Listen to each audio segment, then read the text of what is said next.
Hello, 3302 students. I'm sorry that we can't meet in person for our regular class session on Thursday the 20th, but I'm glad that we have the chance to move ahead in our course anyway by doing some of these activities online in lieu of class.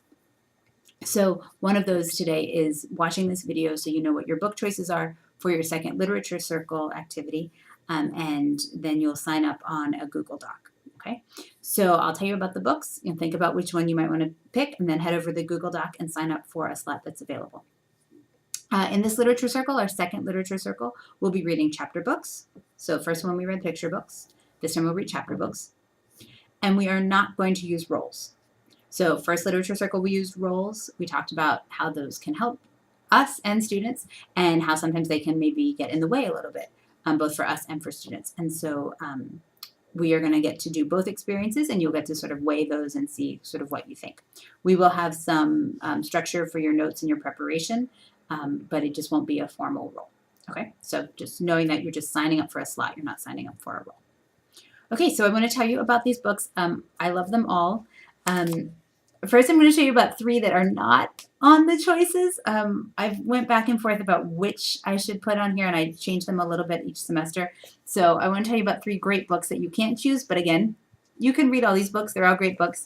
One that you've probably seen in schools is Diary of a Wimpy Kid, right? Huge, by Jeff Kinney. Huge, huge, huge, huge, huge. Kids love it. You'll see that it is written sort of part graphic novel, right? It's really funny. It's actually really interesting. In the past, though, I've found that students have a hard time having rich discussion about it. I don't think that kids do, but I think that we do. We sort of forget just how much there is to talk about in a book like this. So I would encourage you to read it because it will connect you to a lot of kids in your lives and a lot of your future students, but it's not a choice. Sorry. Also, a really great book is called Hoot. Sorry, I'm covering up the title, by Carl Hiaasen, I think is how you say his name. He's an adult author and a kid's author. He writes books that have really good environmental themes. Hoot's been made into a film. You may have seen it. He writes books like he's written Chomp and Scat, and there's some other ones, right? They're sort of all about animals and in the environment. So that might be one that you're interested in. Not a choice, though.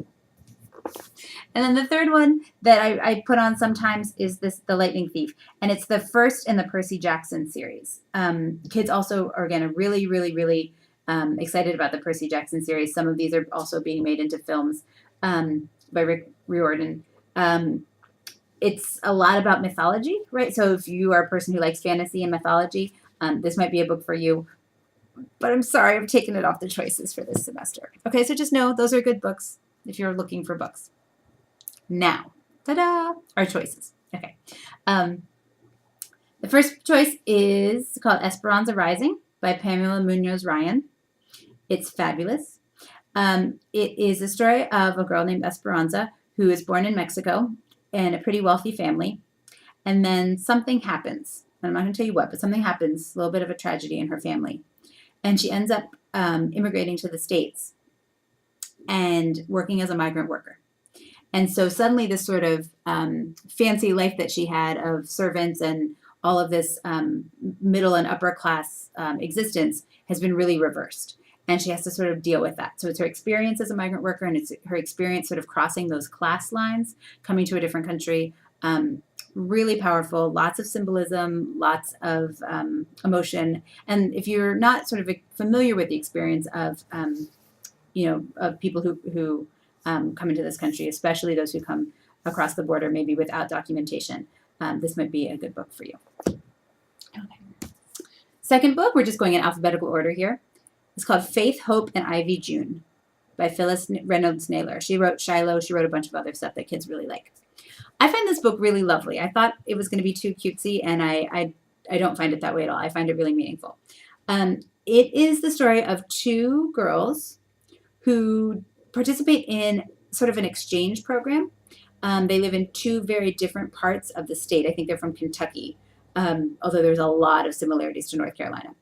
One of the girls lives in a very rural area, and one of the girls lives in a town and bigger city. And so it's about what they learn from each other, about the prejudices they have about the other person's way of living and place of living, and how they sort of try to cross difference and get to know each other anyway. It's written in part through journal entries. I don't know if I can find one. So if that's something that's interesting to you, part of it's journal entries and part of it isn't. But again, it's sort of, if you're interested in anything about rural experiences, if you're interested in how people make friendships across difference, if you're interested in class, if you're interested in like mining and sort of that sort of the ways that rural issues and environmental issues intersect, this might be a book for you. This book is called Home of the Brave. It's by Katherine Applegate. I know the cover is a little bit unusual, and I don't want to let that turn you off. It's really, really, really interesting. So again, a little bit picking up on some themes that we've seen already. But this story is about a young boy who immigrates from Sudan, right? So he is born in Sudan in Africa, in East Africa, and he is a refugee because of the events going on in his country. And so he is placed through an agency in, I think it's in Minnesota. Yeah, in Minnesota. So here's this child who was raised in Sudan, and he comes and he doesn't have family. He has one brother or cousin that is already living in Minnesota, so that's why he goes there. And he is learning about things in the States and about things in northern environments for the first time, right? And so he's seeing snow, and he's trying to figure out what all of this American middle class culture stuff is all about, and how different it is than what he knows, and how much he misses what he knows, even though he's glad for this opportunity. And so it really helps you see a lot of what we're very familiar with through very new eyes, and it's beautifully written, really, really interesting. So if you're interested in issues of refugees, if you're interested in issues of immigration, and if you're interested in sort of seeing through new ways, this might be a really good book for you, sort of discovering what it really is about America that is so powerful, even when there's a lot of things that can be really challenging for people who are new to this country. And the reason there's a cow on the cover is because maybe like 14 Cows for America, you know that particular peoples have particular connections to different animals, right? And so he is really actually spent a lot of time around cows. And so that's one thing that makes him feel like he's a little bit home, is he sees cows not too far from where he lives in his new place in Minnesota. And that connection is one thing that he has that really sort of makes him feel a little bit more secure in this new place. So that factors into the story. Okay, so about halfway done. All right, now look at this. Can you see this? This is a big book. This is one of your choices. It's called The Invention of Hugo Cabret by Brian Selznick. It is a very, very big book. However, it is about, I don't know, a third or half pictures. All right. And fabulous, amazing, interesting, detailed, very, very cool pictures. Okay. The book is about Hugo Cabret, who is an orphan, and he lives in Paris in a train station. Right. It's about his adventures, but it's really about sort of his search for who he is and who he wants to be. And it goes, it's not quite a mystery, but there's a lot that's mysterious about it, right? If you like visual things, right, so there's definitely some text too, but if you like visual things, if you like movies, if you like visualizing stories, if you like having those kinds of pictures to help you see how a story works, then this might be a book for you. There's a lot of symbolism in here, so if you like to hunt for symbolism, if you like to think about, well, wait a minute, why is the author using that choice? Wait, what's the pattern there? What's the choice? Right? There's a lot of sort of hidden meanings. If you like to look for hidden meanings, this book is a lot deeper than sometimes it appears on first read. So think about how those visuals work, how those shapes work, what sort of the author is trying to say by including all of this visual information. I'll give you a hint. There's a lot about movies in here, and you can already see how in some ways this book is working like a movie, right? And actually it was just made into a movie, a film called Hugo, I think a year or two ago. So if you're a visual person, or if you like mystery, if you like movies, this might be a book for you. Next choice is called Locomotion by Jacqueline Woodson. She is one of my favorite authors. She wrote The Other Side, which some of you read for our literature circle in the first one, the picture book. She's written all kinds of wonderful, wonderful things. She's just winning new awards with one of her new books called Brown Girl Dreaming. But this is called Locomotion. It's rather short, and you might be able to see that it's actually written in verse, right? So it's poems. It's about a boy named Lonnie Collins Motion, so locomotion. And he has some real tragedies in his life, right? He is 11 years old at the time of the book, but when he's 7, something happens to his family, and he has to go into foster care.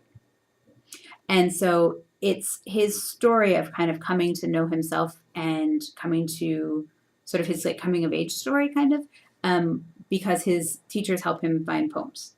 And he learns to be a writer, and he learns to sort of make sense of his experiences and his world through his writing, right?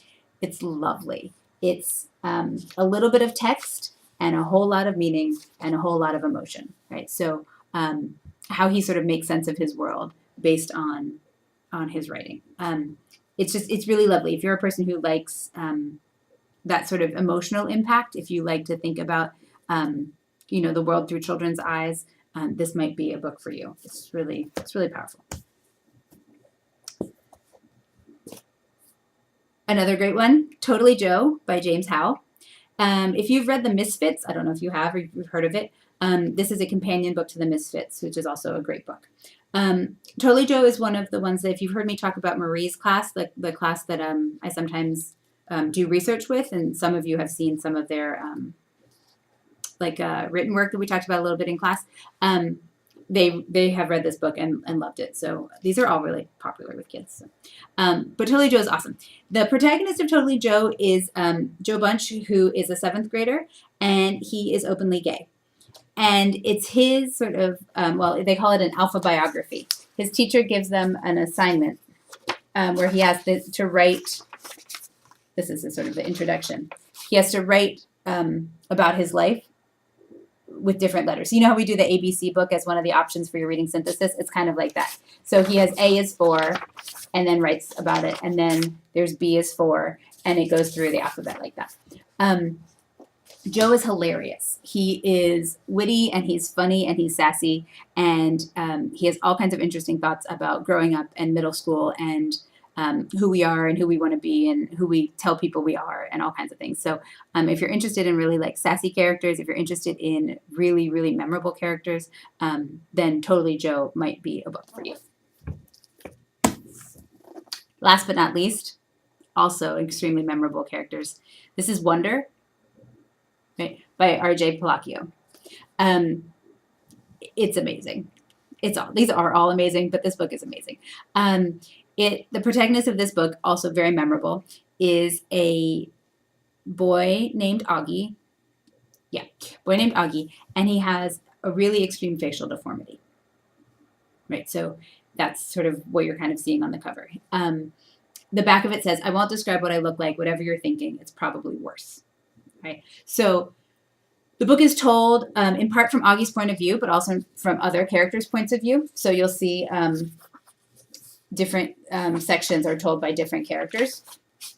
Okay, and so we hear about what life is like when your physical form and your physical shape look so different than so many other people's, right? So it really sort of explains what life is like, right? And how Augie sort of learns to function, and what other people do to him and for him and with him, and how he sort of learns to, you make the best of that and ignore some of the downsides and really sort of, again, grow up, in the body that he has, and sort of in some ways even appreciate the body that he has, but we won't go too far. So if you're interested in people with special needs, if you're interested in disability work, if you're interested in any sort of advocacy around those topics or understanding people who have some physical challenges, this might be a good book for you. Again, a lot of bullying, although that sort of comes up in some of these other texts as well. But really, I think, again, sort of a strong emotional punch to this book. And again, kids are obsessed. Really, really, really like it. So again, Augie, Joe, Lonnie, Esperanza, a lot of really memorable characters in these choices here. So that's it. You've got Esperanza Rising, Faith, Hope, and Ivy June, Home of the Brave, The Invention of Hugo Cabret, Locomotion, Totally Joe, and Wonder. I hope you find something you love. I hope you read all of them at some point. So head to the Google Doc and sign up. All right. Good luck. Have fun.